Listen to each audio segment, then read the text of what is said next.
CAH Pulse is developed by CARES Foundation to educate and connect the CAH community. Since our guests aren't scripted and are free to speak their minds, their views and opinions do not necessarily reflect the views and policy of CARES Foundation. Now, we hope you enjoy the podcast, made possible by Neurocrine Biosciences. You deserve brave science.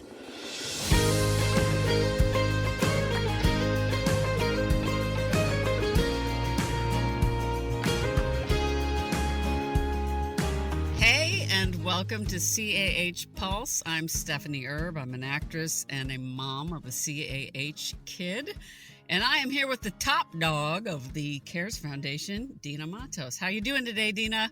I'm great, Stephanie. Great to be with you. My name is Dina, and I'm the Executive Director of CARES Foundation, or Top Dog, as Stephanie said. Woof, woof. So welcome to another episode of CAH Pulse. We are here to share the journeys of individuals living with congenital adrenal hyperplasia, or CAH. And today we are fortunate to have with us a young adult with CAH, Ryan, who's going to share his journey. I love hearing individual stories. It's just always amazing, the uniqueness and the bravery with which each person deals with CAH and their families too. Every journey is different, and we all learn from, each individual journey. So we're grateful for all of our guests. So welcome, Ryan. Awesome. Thanks so much for having me. So, Ryan, you are 32? That's correct, 32. I'm sure you have different things that you're thinking about at this point in your life, but can you just take us through your journey? Yeah, happy to. So, hi everyone. I was born with classic salt wasting CAH and was diagnosed around 2 weeks old out in Tarzana Hospital by Dr. Ruderman. And I got incredibly lucky. At the time when I was born, being 32 years old, there wasn't nationwide testing. And my mom just had that classic motherly instinct of my baby's not okay, rush me to the nearest hospital. What was she seeing that made her think you were not okay? So from what I understand, she had noticed just like super lethargic, very dehydrated. I'm sure I was crying a ton. And at the time, like all the doctors, when she brought me back from the hospital, said like, yep, he's perfect. He's healthy. Nothing's wrong with him. And so, I think at the time, like they were having like a party of some sort. And I think all of our friends and family were saying like, no, like, the doctors gave him the okay. But my mom was just like, I know everyone's kind of saying like, he's probably going to be okay, but I just noticed that something's wrong, even though everyone was kind of saying the opposite. And so went into the hospital and we just got super fortunate. I guess Dr. Ruderman had diagnosed CAH a few months prior and had recognized the symptoms, and it immediately got me on my hydrocortisone. And I was on it from that point for the rest of my life up till now. I think they had probably tested me right after that to confirm the diagnosis. And then after that, I think my mom just started the search for finding, the best possible care for me. I ended up with Dr. Francine Kaufman at CHLA in Los Angeles, and she's absolutely incredible. I owe my whole life to Dr. Kaufman. She was my pediatrician endocrinologist up until I was probably 20. And yeah, she's been just a huge inspiration. Yeah, you were lucky to be in a big metropolitan area like LA. We have several endos to choose from that are quite wonderful with CAH. Did your parents reach out to CARES right away? Long story short, I don't think they knew what CARES was yet. I don't know if it was created yet, but that was pre-CARES.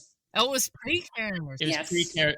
The awesome thing is, so Karen Bogard was connected to us because of Eric and their son, and I think they were also in Los Angeles. They were probably part of the same hospital, patient, whatever, and they connected us as like a kind of like meet the family, like we're all kind of going through the same thing. So Ryan, as I understand it from your mom and from Karen, the doctors connected them because Eric is a little bit older than you, and they connected your parents with Eric's parents to kind of, share what was going on with both of you, and ensure that your parents had support from someone who was going through it. Yeah, which was huge. And I think my mom really benefited from that.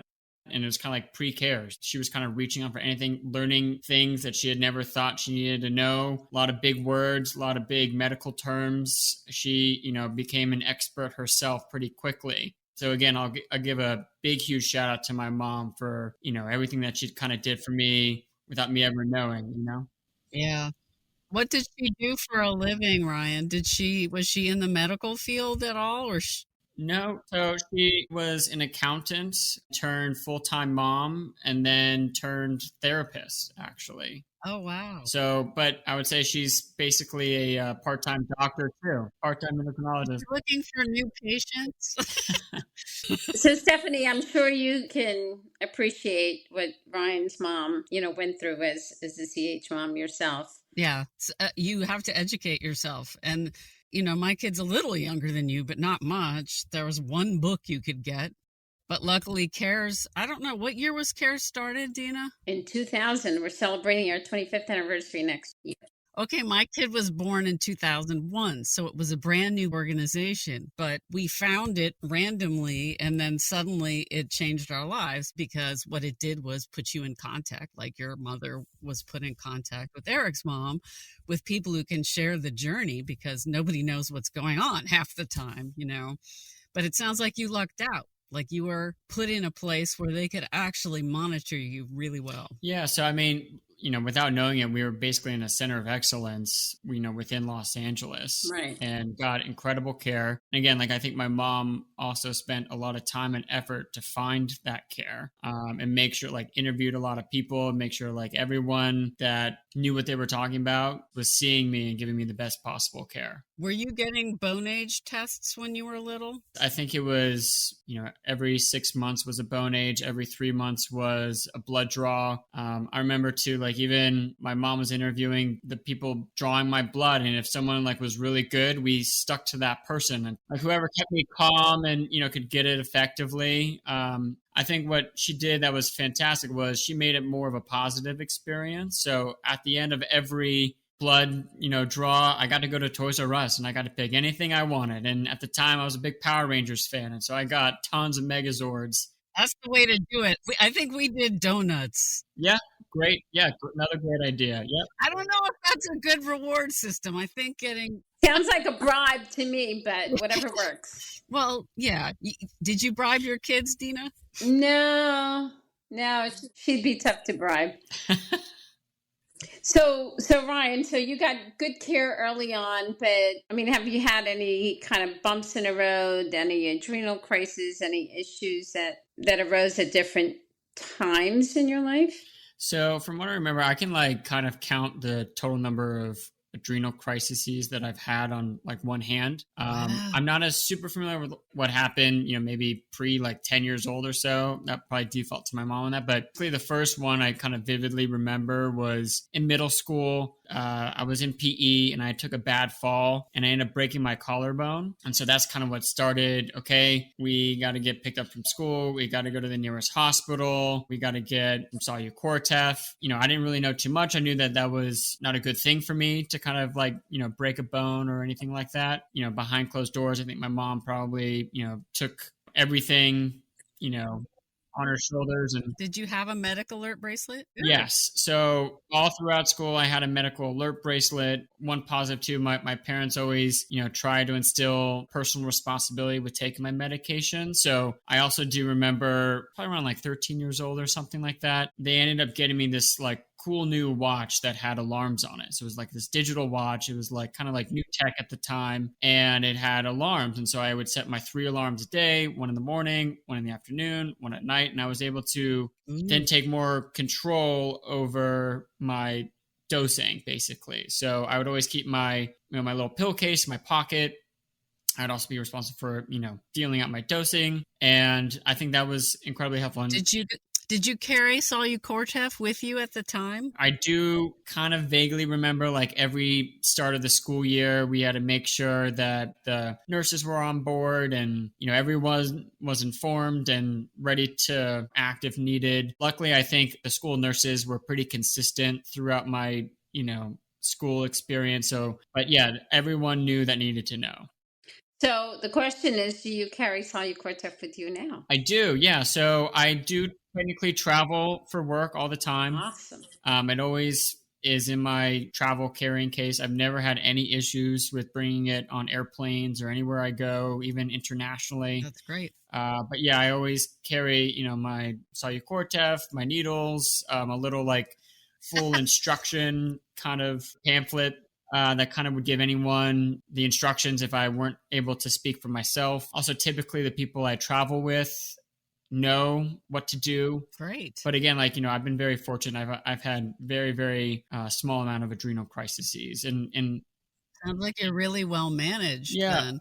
Do you get sick a lot? I mean, I know my kid, if there was a flu going around, he would get it. It would also take twice as long to get rid of it. Did you feel that was not the case for you? So if I really thought about it, I wouldn't say I was ever more sick than any other person. I will agree with you, though. Like, it does typically take me a little bit longer to recover from things. Yeah. Kind of bruise easily. That always kind of took a little bit longer. Like if I cut my hand or something, that always takes a little bit longer. If I'm like a little sick, typically takes a little bit longer. But I don't think I've been as like overly sick more often than like say a normal person does. I will say like I try to be as healthy as I possibly can, exercise, eat right, try and manage my condition as best I can. Do you wear a medic alert bracelet now as a grown-up?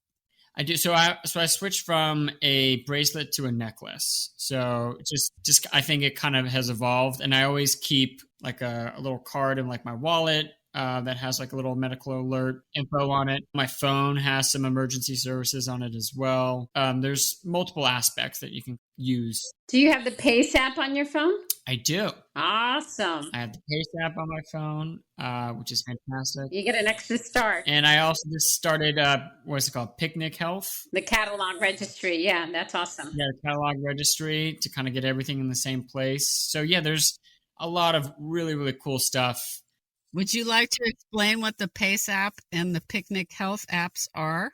Yeah, so it's a great way to kind of, with PACE emergency situations to help with injections, Solu-Cortef, and then with Catalog, Picnic Health basically gathers all your medical history and information in one place, which is fantastic because, again, like it's great for me too because I've moved around a lot in my adult life. So I've lived in California, I've lived in New York City, I've lived in Texas, and now I live in Arizona. So I've seen tons of different doctors, been in many different states. Everyone's got their own platform, their own everything, and to kind of keep track of, how your numbers are doing, track it over, a longer period of time, I think is also super helpful. So the PACE app, for people who are not familiar with it, it stands for Preventing Adrenal Crisis Events. So as Ryan mentioned, it does include instructions on stress dosing when, someone is ill, and it also has a video and step-by-step instructions on how to administer the Solu-Cortef in an emergency, as well as, some other information. So, Ryan has it on his phone, but maybe assuming that your wife probably has it on her phone as well. And if not, she needs to get it. She will.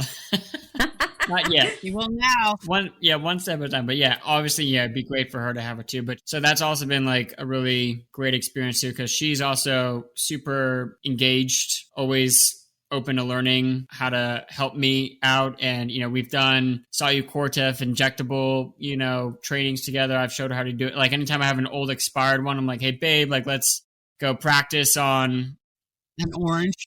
Yeah. Like a piece of fruit or something. That's awesome. Yeah. Yeah, whatever it is, right? She always reminds me like, oh, bring your medical alert necklace with you, or make sure you have your alarm set. She's great. But again, like I'm, fully independent at this point. Like I've been doing it for 32 years. I feel really comfortable. Yeah. Well, the only problem is if you become so ill that you can't inject yourself. That's why it's great. Exactly, which is why people need to know, which is why, we try and make the effort to Yeah. make sure everyone is on board and knows what to do in any type of situation. So, my wife, my family, my best friends, we've all had those conversations. And have you found as an adult there are any different problems you're having controlling your endocrine systems? Because we hear that a lot from adults, that it's really hard to find adult endos who are really familiar with the journey of an adult CAH patient, and also that there are times where it's just really hard to manage. Have you found that happening for you? Yeah, that's a great question. So maybe a couple of points on that. Yeah, so I think it is tough to find good care as an adult today. I'm kind of speaking it from my perspective. As a male with CAH, I think that there's a lot less of us at my age or older, just kind of given how it's been diagnosed and treated in the past. And so I always try to interview like a new endo and see like, okay, like, do you have current patients with CAH1? And then do you have male patients with CAH? Right. That's kind of like my first qualifying question most of the time. That's a great first question. You'd be surprised how many new parents don't ask that. Yeah. Do you have any kids with CAH? Yeah. And so you kind of assume, and if an endo, that they would know, and a lot of times that they don't. And I know that's a pretty common piece of feedback is a lot of times the patients and their families are the experts, and the doctors are almost learning from them in many situations. And I know that's getting better. Yes. But yes, that's definitely kind of like one of the first things I do. And again, depending on where you live, I think it's another huge aspect. So, I grew up in a center of excellence. Since then, I have been fortunate to kind of move around to other center of excellences, but currently here in Arizona, it's not as great, I would say. So I'm just now trying to utilize the other resources that I have available to me, like through CARES, right, to find the care that I need, which is great. So there are options. Well, also you have the advantage of the internet and being able to Zoom and with doctors, which I think is really helpful to people who are in areas where they don't get great care. Yeah, and I think that's a whole nother topic too. I've always been a promoter of, especially since like COVID and became more of a thing of virtual care. To have that access would be fantastic. Right. But I'm also, at this point, I'm willing to travel anywhere or, reach out to anyone to make sure that I am getting the care that I need.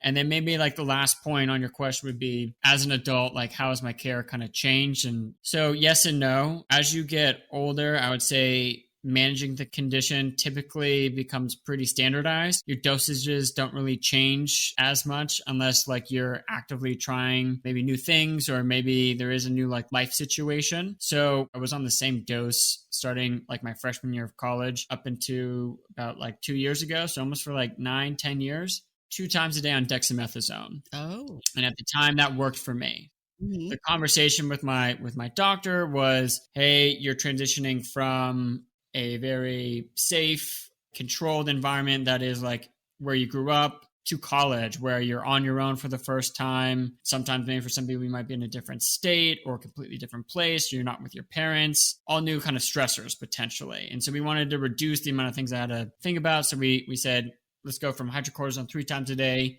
to dexamethasone 2 times a day. So Ryan, who suggested that? Was it your doctor or? It was my doctor. Yeah. We had like an in-depth conversation saying, let's, kind of talk through this. We made sure that we kind of did it before I ever went to college so that like, all my numbers kind of came back within range that we felt comfortable with. And then we kind of ran with it. 6 to 9 months, I would get my blood test, make sure again, like it was still good.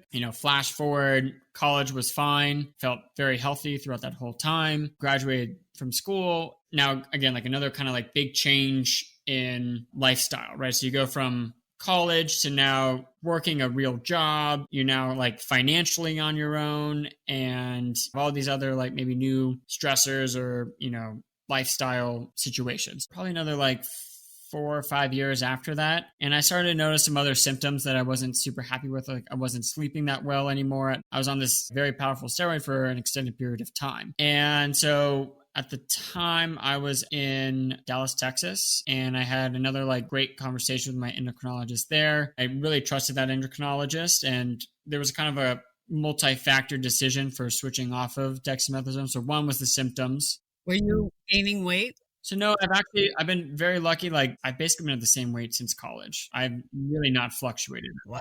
Okay, I hate you. Very, very lucky. You have good genes. Yeah. So, and I know it affects everyone differently. I was talking through, different aspects of what it would mean to get off of dexamethasone. And one of them was obviously with an effort to improve my sleep. Two was at the time I had been informed of a couple new studies that were coming out for CAH. And a lot of times they recommend you have to be off of dexamethasone and on hydrocortisone. And then she also had mentioned kind of to most recommendations, like being on such high steroids for an extended period of time is not great for you long term. So now I was starting to think long term versus short term. Did they ever check your bone density? So yes, that was definitely another test that kind of also helped us make that decision. So I was on the bad side of bone density, but I was slowly moving towards osteoporosis. So that was another, I want to be 95 years old and still be doing backflips, right? So if that's the goal. Wait. Can you do a backflip now? No, I'm being just checking, because already I think you're superhuman. Well, maybe it's more I want to still play golf when I'm 95. There you go. So that's I'm just curious about your Dallas endo. Who was that? Because that sounds like a very good doctor. Yeah, Dr. Hamidi, Dr. Oksana Hamidi. So she's also top notch. She's leading a bunch of different things. I know she's also really young and just doing a lot for CAH. So yeah, she was great. Got very, very lucky with her. Excellent. So Ryan, can we back up a little bit? So you said sleep was, kind of the one symptom that prompted you to start having those conversations about switching. What other symptoms were you experiencing? I'll be honest, it was kind of focused on sleep, which kind of brought me into even start having that conversation. And also too, going to different, CARES, educational conferences and events. I started to learn a lot more about the condition. So just after college, I would say I had a very basic understanding of my condition. I knew I was taking, Cortef, and, I was, deficient in a gene that made an enzyme, and just very simple terminology, right? When I started to get a lot more involved in CARES and also hear a lot from doctors saying you really don't want to be on dexamethasone for a long time, or right, kind of got me thinking a little bit, leading to conversations with my doctor, hey, is this really still the best option? A lot of times they'll default to saying, which I agree with, how do you feel, right? If you feel okay, we don't want to rock the boat if we don't have to. That kind of led to I'm not sleeping great. I'm kind of getting, a lot of brain fog. I feel like I'm sleeping, but it's not deep REM sleep. You know what I mean? And I felt like it started to affect performance, and I was drinking one too many cups of coffee, and that kind of started the opening up the can of worms on what does the long-term symptoms mean. And that's when I kind of learned a lot more about if I want to prevent some long-term issues and address it now. And I'm always about that. I'm always want to be as healthy as possible today so I can be better, long-term. Right. When they were taking you off the Dex and went back to hydrocortisone. I did. And that was actually a great learning experience too, because I 100% got what I kind of call steroid withdrawal symptoms. Yep. And it was pretty apparent for probably 9 months or so. What were your symptoms? Yeah, I just I got really achy hands and joints. And my fingers got all my my appendages kind of got super puffy, super achy, my knees. So everything was just very achy and tough to move for a while. I got married while I was, doing that transition. And I remember I got my ring sized. And then after I went off during my wedding day, we're trying to get the ring on my finger and it literally wouldn't fit. Oh, wow. And that was the whole thing. Oh, no. And I mean, were you fatigued a lot? So what we had done was we took more than probably what would be a quote unquote normal dose of hydrocortisone for an extended period of time, and then kind of weaned me off of it a little bit. So I think I was probably high on the hydrocortisone for, that during that time. And then we slowly removed it. Those symptoms started to go away. So yeah, that was an interesting experience. And now you are on. Do you take aldosterone as well? You take Florinef? So yeah, I take Florinef, so morning and night. And then I have 10 milligrams of hydrocortisone in the morning, 5 in the afternoon, and 5 at night. So that's kind of how I split it up. So Ryan, you mentioned that when you started to discuss the switch to hydrocortisone, part of that conversation was also because you were interested in clinical trials that required you to be Yep. on hydrocortisone. Have you participated in those trials? What led to that decision to wanting to maybe participate and be interested in trials? Can you talk about that a little bit? Yeah, absolutely. So when I was having those conversations with Dr. Hamidi, I know she was running her own trial at the time. And I think it was for a drug that basically helps you reduce your total steroid usage. Was it crinecerfont or? It might have been. Okay. At the time, I was still on, my dexamethasone, and by the time I would have gotten off of it, I think I missed the window to sign up as a participant. Right. Oh. She had recommended me then after that for the gene therapy study. So I got into the pool of applicants for the gene therapy study. Nothing materialized from that. I was kind of like in the pool for about two and a half years. And then unfortunately, they finally decided to stop the study for now. Got it. But I was definitely open to doing the studies. Some of the new technology has been absolutely incredible. Like having the option to maybe reduce our total steroid use in the future is fantastic. I love also like the delayed release hydrocortisone that also is potentially coming out. I also love the thought of doing the circadian rhythm dosing, like automatic insulin, but like for hydrocortisone, like there's a lot of really great things coming out today. And I'm super excited about what's kind of in the pipeline. So Ryan, you participated in our patient-focused drug development meeting with the FDA, which was awesome. I did. Yeah, it was great. Thank you for doing that. So that was an opportunity for, you as a patient to share your daily living with CAH and concerns about, treatment moving forward. Like, for instance, crinecerfont will likely be on the market sometime next year. Is that something that you would possibly consider doing? 100%. Yes. I'm always looking to reduce the total steroids I'm using, make them as short acting as possible, but also, get the maximum benefit of meeting my basic human requirements. So as long as I can kind of do that and minimize, long-term effects, that's what I'm hoping to do. And be golfing. And golf, 100%. Yeah.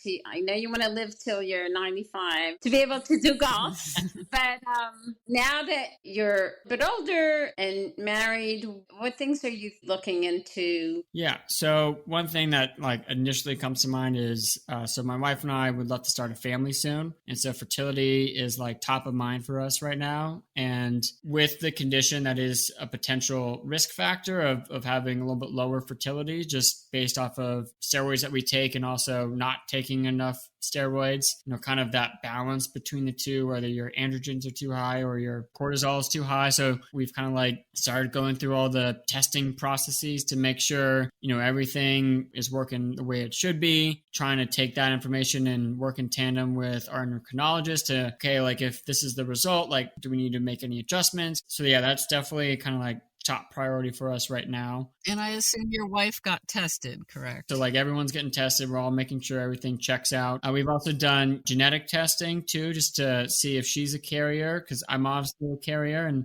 she's not a carrier. So our children will be, carriers themselves, but shouldn't have the condition.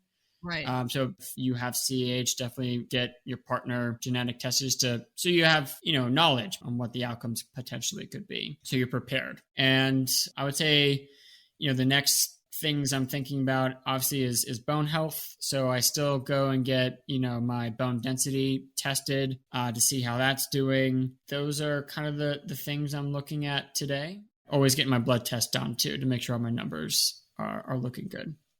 What would you say as an adult that having CAH has taught you? Like, what have you learned? So definitely a little bit more philosophical, but like I would say, as a kid, I feel like I did have to grow up a little bit faster in the sense of like, kind of gaining a little bit more responsibility a lot quicker. I would understand a condition that can be a little hard to process. And because again, on the outside, you look normal, but you take medications, you're a little bit different than your friends. You kind of have to explain things to people first time you meet them, or like if you go on like a play date or something. And so having to kind of navigate that, I think you had to grow up a little bit faster in that sense. And, I've had to be a little bit more responsible. I feel like as a kid, it kind of developed some certain skill sets, I would say, that's kind of translated into my adulthood too.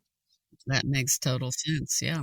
Part of it too is a little bit physical. Also, most CH patients, like, we're shorter. And as a man, like, kind of growing up in that world, like, that was definitely like a factor. Maybe I didn't play football because I didn't want to be in like a contact sport, but like I leaned into golf. I think that also kind of shaped, some of my interests today, some of the things I, enjoy doing today. So, Ryan, you had, compared to others, you had very good care growing up, and a mom that was on top of things. She's awesome, by the way. I agree. Well, that's nice. There are always certain things that happen that you reflect back on and think, oh, maybe I should have done something different. Like, what would you tell your high school or your college self? That's a great question. I'd probably say, if I'm telling my college self, I'd probably say you should stay on hydrocortisone. Continue to be like really diligent about taking your meds and getting checked.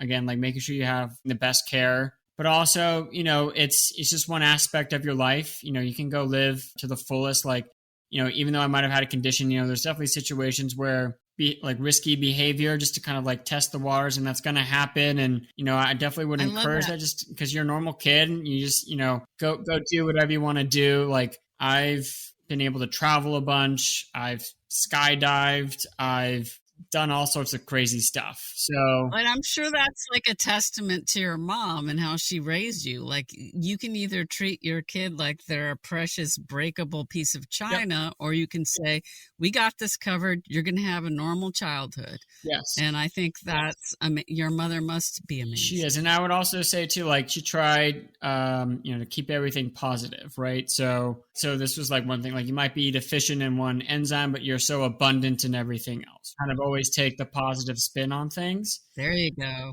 That's amazing. Live to the fullest, and always make sure that you have your bases covered so that you can go do those things and feel safe and enjoy it. I will say your mom is one of the most positive people I know. Yeah, easily. She's, we call her the rainbow maker. Aww. Everything is smiles and positivity. And I mean, I think that's so important though. I mean, because you can really go in the polar opposite direction, and be afraid constantly, which is not helpful. 100%. Yeah. And so, we always try to look on, less worrying and more just going to do stuff. And that was huge, and I didn't know that growing up. It's kind of more retrospective, but I think that was really incredible that was kind of the environment I was raised in. I have a question about when you started dating. Yep. How did you explain to a date or someone you were interested in what CAH was, how it affected you? Did you wait a little bit? How did you deal with that?